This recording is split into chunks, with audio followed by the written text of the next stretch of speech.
Pripremila sam tegle i brašno i sada ću vam pokazati kako da sačuvate brašno godinama. Može vam ovako trajati 20-30 godina i više.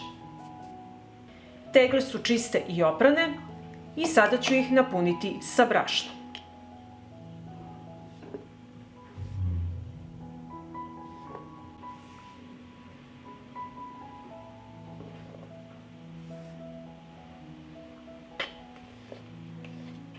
I kad smo napunili teglu, malo prodrmajte da se slegne brašno i na isti način napunite sve tegle.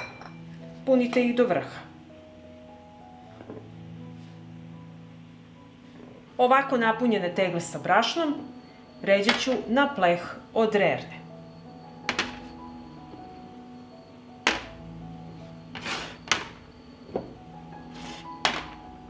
Tegle sada nosim u hladnu rernu i uključujem na 100 stepeni. Kada rerna dostigne temperaturu od 100 stepeni, ostavit ću ih unutra da stoje sat i po vremena.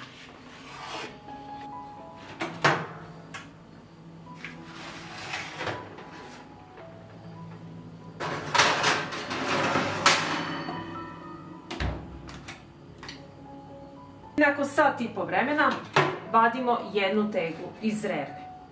Zatvorite rernu i nastavljamo dalje po receptu. Koristite zaštitne rukavice jer tegle su jako vrele i prvo očistite vrh tegle.